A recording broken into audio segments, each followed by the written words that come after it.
it's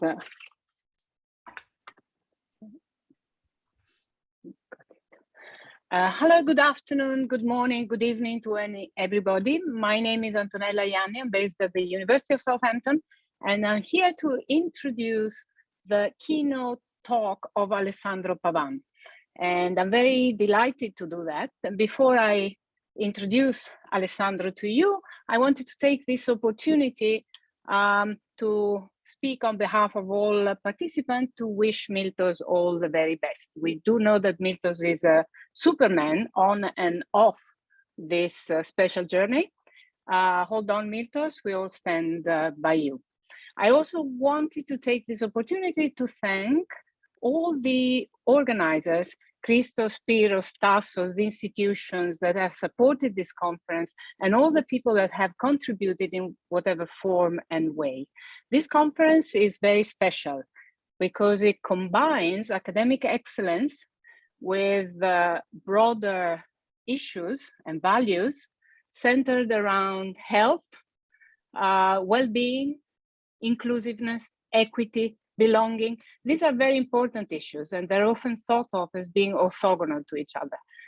This conference is testimony to the fact that that is not the case. And I think we should all be reassured and very proud of this. Last but not least, I'm here to introduce Alessandro. Alessandro is a great microeconomist who has done excellent work and very impactful work in economic theory. But in addition to that, recently has also organized a a funding campaign that was very well received. And I wanted to personally thank Alessandro for standing up to this challenge. And I also wanted to thank all people who so generously contributed to the cause, some of which may not be here. But without further ado, I'll pass the floor on to Alessandro. Alessandro is going to talk about a very interesting topic. These are cognitive games, and basically is the focus on what happens in terms of information before the game is actually played. And I think this is a very intriguing and interesting topic. So Alessandro, the floor is yours. The protocol has 40 minutes for your talk, plus 5 minutes for a rising question. Thank you very much. Thanks so much, Antonella. Let me just be sure that I'm able to connect. Actually, I was a second ago. Oh, there seems to be some issues. Maybe I should do the stop sharing and try again. Give me 1 second.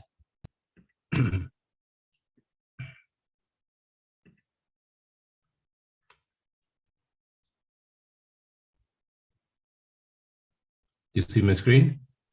No. Not yet. Not yet.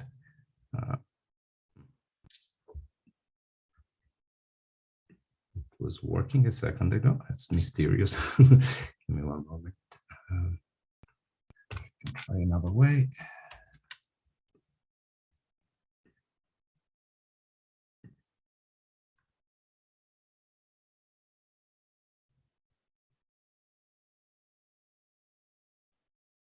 You see my screen now? Yes, yes. Okay, fantastic.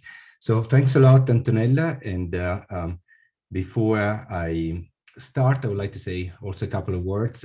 So first, I very much thank the organizer for this amazing conference for having put so much work into lining up an amazing sequence of presentations and for all the work that has been done for making all of this possible. So big thank you for all of you for having done so. The second thing is I would like to say that this work has been also inspired by many conversations I had with my dear friend Miltos Makris. Antonella mentioned the fact that we set up a fundraising, and I should not get any credit for having done so. The credit is all to the people who generously contributed to this very good cause. So we are super grateful for your help. Miltos is, of course, also super grateful for everything that has been done. Miltos is an amazing man. He's a very strong man. The right word is what Antonella has used, Superman. Actually, that's the best description of Miltos. There's very, very few things that Miltos cannot achieve. and we're all behind him. So please consider supporting the campaign if you have not done so. And once again, thanks a lot for having contributed, if you have already contributed to it. All right, so now I'm going to move to the talk. So this is joint work with Jean Tirole from the Toulouse School of Economics. So I'm going to give you a very brief motivation for what we do in this paper and in a couple of related papers, and then I will move to the analysis. At a very broad level, we're motivated by the fact that there are many socio-economic settings where the relevant players' understanding of the strategic situation under consideration is endogenous. And the endogeneity may reflect the different things, may reflect the players acquiring information about, for example, the payoff of a game. This is something that is perhaps well understood, but they may invest into understanding other players' view of a game. And they do so in order to refine the prediction about how other players are going to play the game, and then best respond accordingly. Alternatively, cognition may take the form of memory management. And what we mean by that is the idea that players may invest cognitive resources in order to recollect instances where they play similar games in the past, and then use that recollection in order to guide the way we should play the strategic situation that we are facing at the moment. Alternatively, I want you to think of a cognition, perhaps in a more esoteric way, as a way of determining the depth of reasoning. So think, for example, about the level K model. This is a model that has received a lot of attention, both from theorists and from experimental scholars. Is a model that is meant to capture the idea that the players can perform only a finite number of iterations when it comes to the computation of the best responses. But if you think about it, there are many environments where the number of iterations that a player can perform is likely to be endogenous. So depending on the expectation that a player has about the sophistication of the opponent, a player may decide to go deeper into the exploration of the sequence of iterative best responses or stop earlier. Furthermore, a player willingness to spend cognitive resources in order to identify a best response largely depends also on the beliefs that the player has about the expectation that the opponent holds relative to his or her sophistication. Cognition can take either the form of being self-directed, where a player's cognition affects the player's own understanding of the game, or it could be manipulative. And what we mean by that is that a player cognition could also be something that indirectly influences other players' view of a game. The case of self-directed cognition is perhaps the most understood. So think about information acquisition about payoffs as an example of self-directed cognition. When it comes to manipulative cognition, let me give you a few examples, and then I will expand on that in due time. One is framing. So think about the use of frames as a way of manipulating the overall decision that your counterpart will eventually take. So frames are systematically used by firms as a means of designing a contextual purchasing experience and influence the willingness to transact by potential buyers. So for example, firms use the appropriate music around Christmas time in shops in order to trigger a desire to make transactions that are related to the purchase of Christmas presents. Sports car companies typically associate the sale of sports car with attractive people, with the idea of inducing the imagination that by purchasing a sports car, you can also go back and have some of the nice experiences that perhaps you dreamed when you were younger. Another form of manipulative cognition is the use of signal jamming. So think, for example, of generalized career concerns a la Armstrong, where a player takes actions that are not directly observed by the other player with the intention of influencing the learning of the labor market or whoever the relevant receivers. Manipulative cognition could also take the form of disclosure of hard information or noisy communication of soft information. Finally, it could also take the form of defensive measures, such as in the case of counterintelligence. So think about a firm that is worried that other firms are spying on its research output, and puts in place various measures whose role is to make it more difficult to competitors to spy on the result of its R&D activities. That's a form of defensive measure which ultimately impacts the information available to competitors, and hence it's a form of manipulative cognition. So what do we do in this paper? We look at the problem of cognition in games through a very specific angle. We are interested in understanding how cognitive choices depend on the type of strategic interaction in the downstream game, and in particular whether the game is one of its features complements or substitutes in actions, but also how the choice of the cognitive postures reflects the hierarchy of beliefs over the selected cognition. And the contribution of the paper is in introducing a new concept, which we label expectation conformity, which is meant to reflect the idea that the cognitive choices reflect the beliefs over the opponent's expectation about one's cognition, but also the beliefs over the opponent's actual cognition. So you can think of the two as two different forms of synergies, within and across player synergies. And we show that this notion of expectation conformity, along with the decomposition into infra and inter synergies, plays an important role when it comes to the determinacy of equilibria and the relation between the type of downstream game and the cognitive postures. And importantly, it plays an important role even outside equilibrium analysis. So it permits it to shed light on the incentives that players have in choosing one cognitive posture instead of another one, without the need to jump to the fixed point, which is what you need to do when you characterize the equilibrium. The advantage of doing so is that it sheds light on what are the primitive forces behind the selection of cognition, without taking a stand on what is the cost of cognition, which is something for which we have little understanding. So when it comes to the related literature, I'm not going to get into the details because time is limited. Just want to mention a few blocks. Of course, the paper is related to the vast literature on information acquisition in games. So information acquisition has been examined in the context of auctions, mechanism design, contracting. Jean and I have a related paper on how players invest into cognition before transacting with a counterpart and how that affects the design of a downstream contract. Information acquisition has been examined within the realm of security design, also in the vast literature on linear quadratic Gaussian games, as well as in the literature on global games with an endogenous information structure.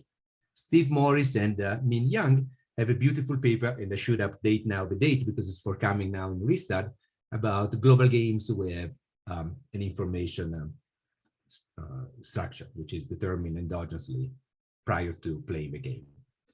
There's also literature on interpreting other players' view of a game and noisy information sharing among the players.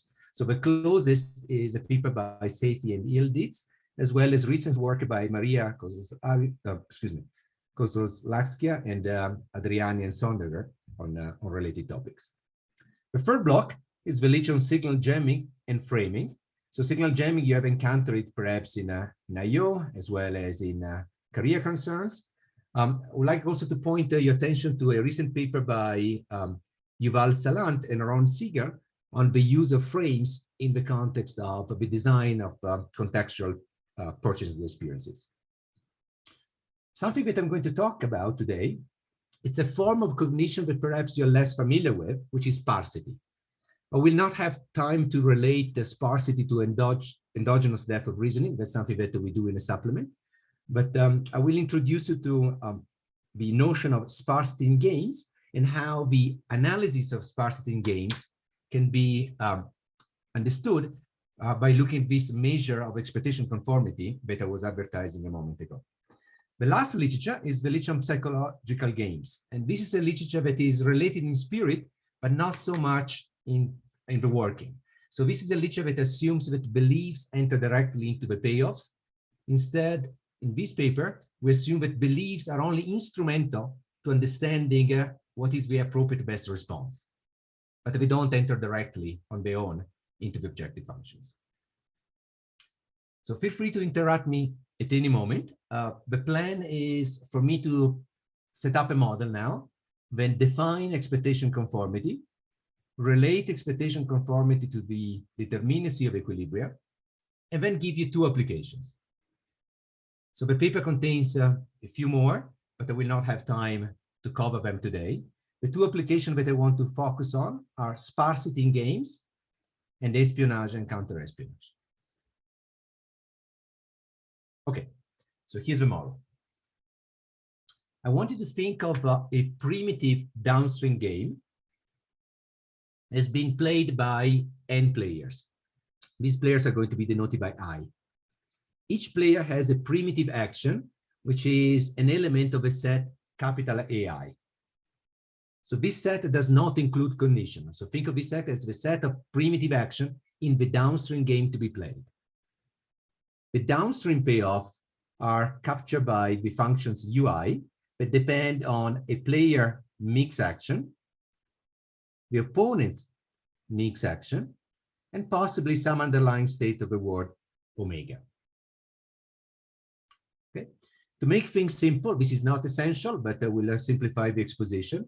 Suppose that players believe omega to be drawn from a set capital omega according to a prior F. Okay.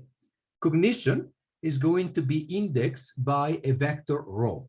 And exactly what cognition means will be clarified in a moment. Rho I is the component of the vector that pertains to player I, that's player I own cognition. Rho minus I is the cognition of all other players other than I. And cognition will come with some cost.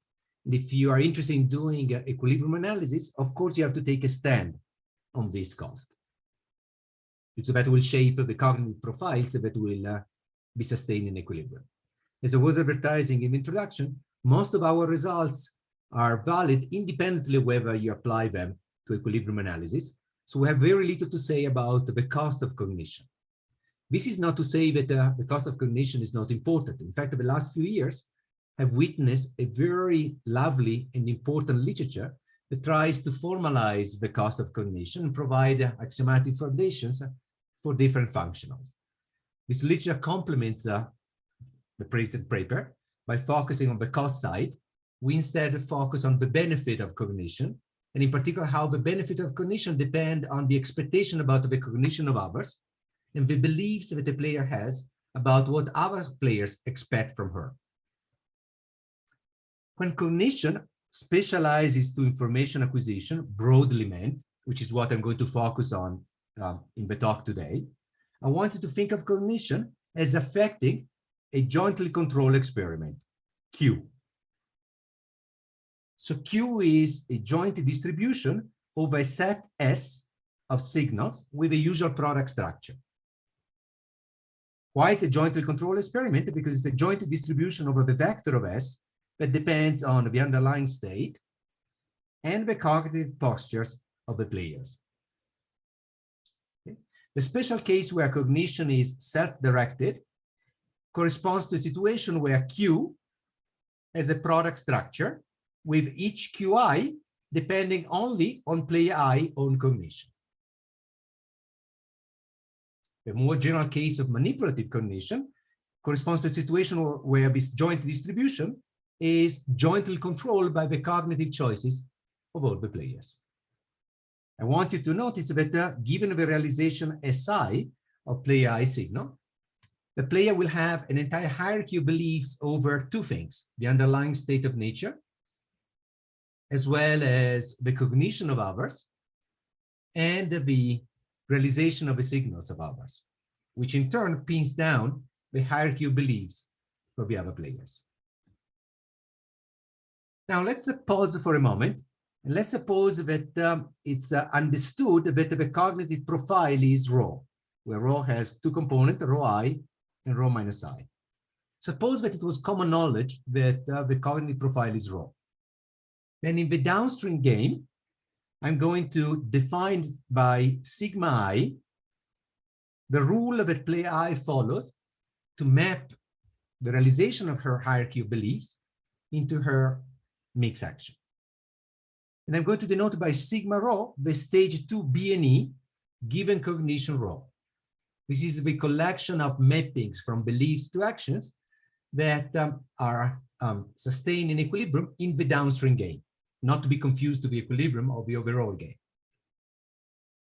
Now, when it comes to the payoff in the overall game, I want you to think of UI as the expected payoff for player I when it's understood that all players in the downstream game play according to sigma and choose cognition rho.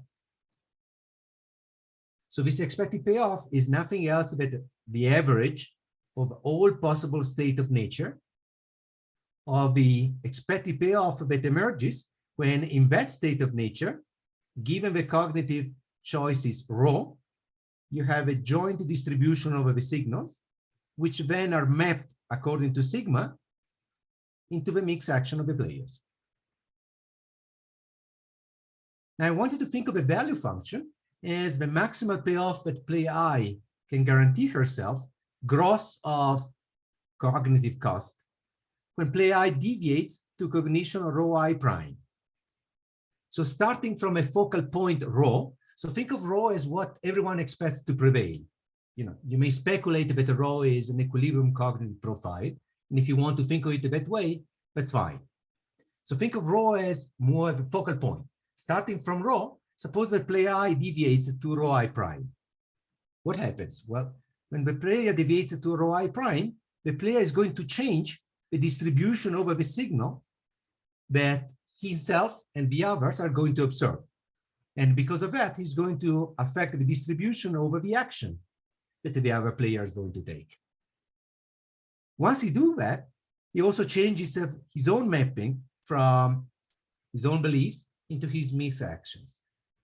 VI is the maximum that the player can attain by deviating from rho and adjusting her behavior downstream optimally. Now, the net payoff for a player is the gross payoff as coming from the V function, net to the cognitive cost. And now everything you're going to say in a moment will come from investigating properties of the VI function.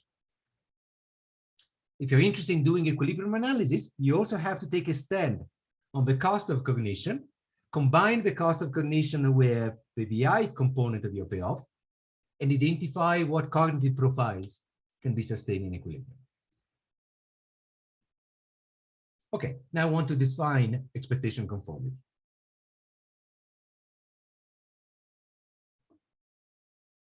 I'm going to say that expectation conformity holds for two profile rho and rho hat if the following diff and diff relationship holds.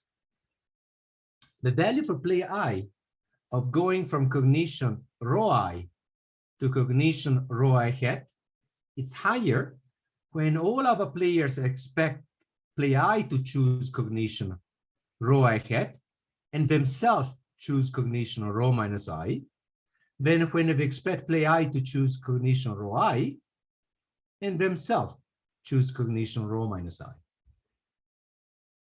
I'm going to say that expectation conformity holds if the following diff and diff inequality applies. And now I want you to think about this diff and diff inequality as combining two types of synergies, within players and across player synergies. So expectation conformity originates in the interaction between two forces. The first one, we call it unilateral expectation conformity, and the second, increasing differences. Let me walk you through each of the two. Let's start with unilateral expectation conformity. Unilateral expectation conformity holds when the value of player I from going from cognition rho I to rho I hat, it's higher when other people expect him to choose cognition rho I hat than when we expect him to choose cognition rho I. Contrary to what I was doing before, now I'm holding fixed the cognition of the other players. Notice that the rho minus I, it's always the same. So unilateral expectation conformity is meant to capture what are the benefits for a player of adapting to the expectation of others when it comes to her own cognition. What's the value of taking a cognitive posture, rho I hat, instead of another cognitive posture, rho I, as a function of whether I'm expected to take a cognitive posture, rho I hat, rather than rho I, but holding the beliefs that the player has about the cognition of others fixed. Increasing differences is the counterpart of all of this, where you hold constant the beliefs of the other player about player own cognition, which is held fixed, and you investigate what are the benefits of going from rho I to rho I hat as a function of whether the other player choose rho I hat or rho minus I.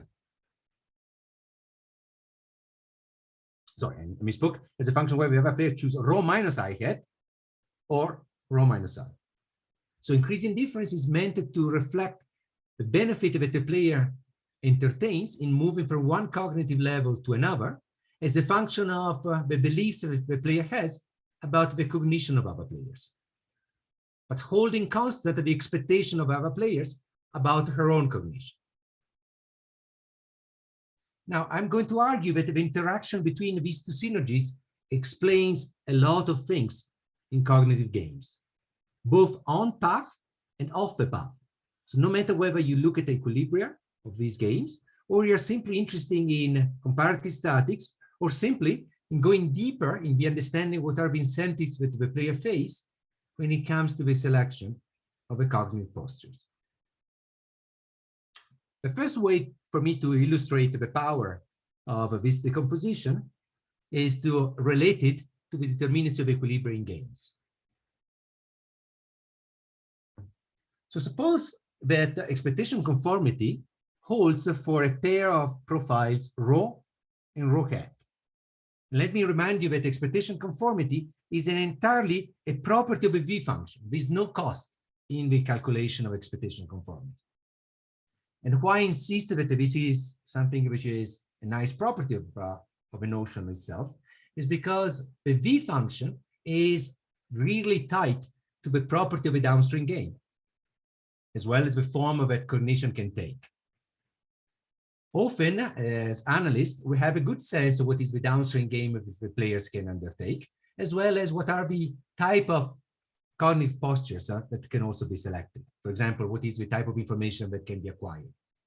The cost of information is something, or the cost of cognition more broadly, is something for which we have little understanding most of the time. So suppose that expectation conformity holds for two profile rho and rho hat. Then you know for sure that there exists cost function such that both rho and rho hat can be sustained in equilibrium. In fact, there are multiple cost functions for which this is possible. Furthermore, if cognition is self-directed and totally ordered, meaning that the different experiments can be ranked, for example, a la Blackwell, then the cost can be taken to be monotone. The result has a counterpart that says that if expectation conformity is not satisfied for any pair of profile rho and rho hat, then the equilibrium is unique, no matter the cost functions. So when you apply this result, for example, to two-person constant sum games, you obtain the following. So two-person constant sum games are games where the sum of the payoffs is determined by a constant that may depend on the state. And you can show that in these games, the sum of a payoff differential across players is always not strictly positive. What does that mean? Well, it means that either constant sum games have a unique equilibrium in the selection of the cognitive postures, or if there are multiple equilibria, well, in none of them can a player have a strict preferences for her equilibrium cognition over the cognition that she's supposed to select in any of the other equilibria. Now let me move to a class of games where cognition has a profound impact on the behavior of the players in the downstream interaction. And I'm going to do so by introducing you to sparsity in games. So sparsity typically is meant to capture a form of boundary rationality. It's meant to reflect the idea that the decision problem that a player faces, it's extremely complicated. It's very complex. It has it reflects a very rich state space with many, many, many dimensions. So many that it's too difficult to keep track of all such dimensions. So the player has to focus on a subset of the dimensions. And what is assumed is that the player is going to act as if the remaining dimensions that have not been explored simply did not exist. This is the point where theorists usually get uncomfortable and say, what does it mean? The fact that you didn't explore certain dimensions should not make you act as if those dimensions did not exist. This is, it's irrational. In fact, it is irrational. And sparsity has been introduced as a form of boundary rationality. What we do here, we provide a framework that shares the key ingredient of sparsity, but where all players are fully rational. Let me show you how to do it. So for simplicity, let me confine attention to the case where there are only two players. Payoffs in the downstream game take the following form. The player incurs a loss from not aligning her action with the action of the opponent, where beta parameterizes such a loss. Beta is positive in the case of complements, negative in the case of substitutes.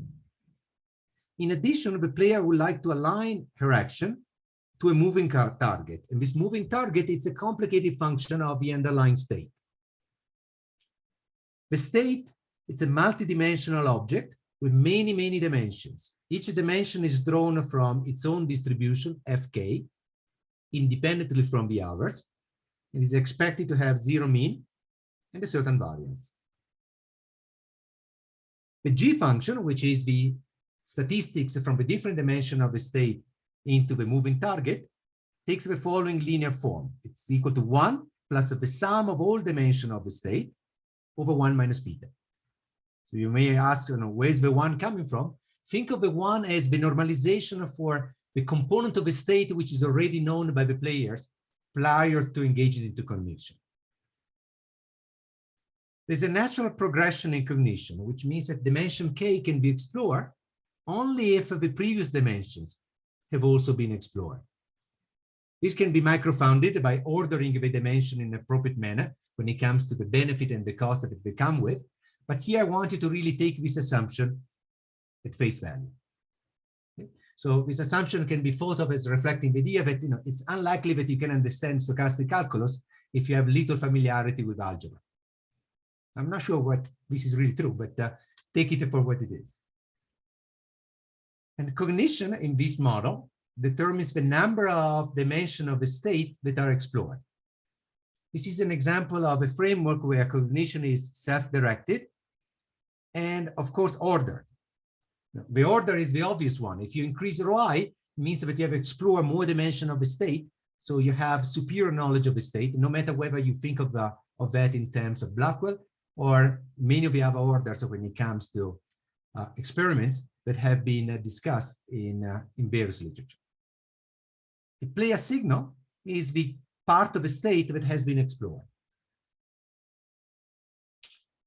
Now, think of player 1 as the follower and player 2 as the leader.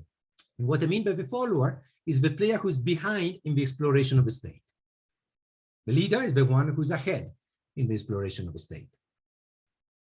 The payoff being quadratic, together with the fact that the target is an affine function of the state, implies that for the player who's behind in the exploration of a state, the equilibrium reaction, if rho was common knowledge, would be equal to 1 plus the sum of explored dimensions over 1 minus beta.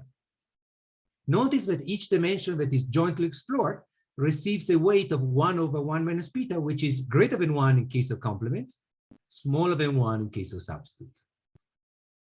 When it comes to the leader's equilibrium action, if rho was commonly known, would coincide with the equilibrium action of a follower, plus the extra knowledge that only the leader has.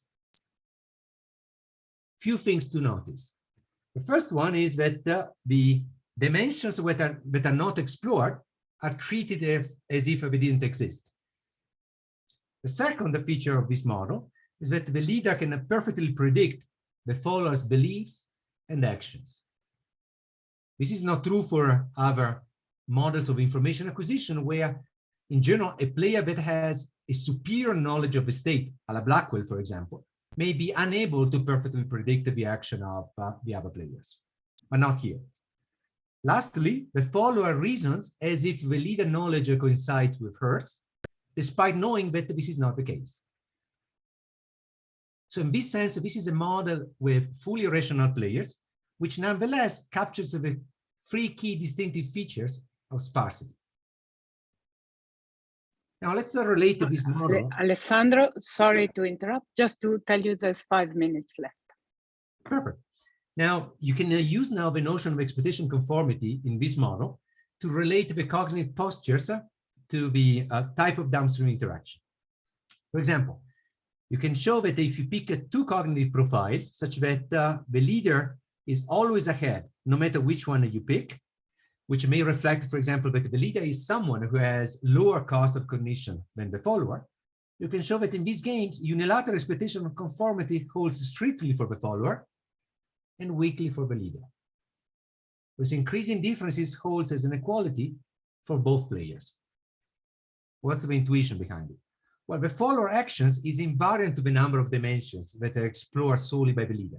Once the follower is at capacity, doesn't matter how much ahead the leader is, the follower is not going to respond to that. Furthermore, the follower does not benefit from surprising the leader. And this is true no matter whether you look at complements or substitutes. Why? Because the leader is going to respond more to the dimensions that are commonly explored under complements and less to the dimensions that are commonly explored under substitutes. In either case, the follower is better off by not surprising the leader.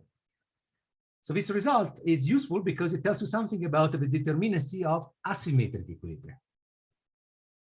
Now you can do something similar for cognitive profiles that are symmetric across the two players. And in this case, you can show that the unilateral expectation conformity holds as equality for both players. Increasing differences holds for complements, but not for substitutes. What does that mean? Well, this means that it's likely that this game has unique symmetric equilibrium with substitutes and multiple equilibria with complements. And in fact, what we do in the paper, we show that this is indeed the case, and we illustrate it by considering the simplest cost function that we can think of, which is separable in the different dimensions. And then once you combine the analysis in the previous slide with this cost function, you can characterize exactly the equilibrium set, both in the case of complements and in the case of substitutes. I want to use my remaining 2 minutes, is that correct, Antonella? To just mention another class of applications that involves espionage and counter-espionage. So same payoff as before, so that you don't have to change your cognitive mode. But now I want you to think about the player as being endowed with some primary signal. This is the primitive knowledge that the player has. In addition to a primary signal, a player can obtain a secondary signal, which is a signal about the signal of the opponent. So this is meant to capture the idea that I can try to invest in order to understand Antonella's view of the game. My cognition influences the noise eta in my secondary signal. So in the case of espionage, the more I invest into cognition, the better I can understand Antonella's view of the world. Why do I care about understanding Antonella's view of the world? For two reasons. First is that that provides knowledge about the state omega, which is useful for me to predict the state. Second, by understanding Antonella's view of the game, I can refine my prediction about how she's going to behave in the downstream interaction. You can show that in these games, unilateral expectation conformity always holds. Increasing differences holds, but with the following sense, that in the case of complements, the value of going from a low cognition to high cognition is decreasing in the investment of the opponent, whereas the opposite is true with substitutes. Lastly, you can do something similar, but in the case of counter-espionage. Same environment as before, but this time is Antonella who controls my secondary signal. So I'm endowed with my primary signal. Antonella is endowed with hers, but she can share part of her information with me.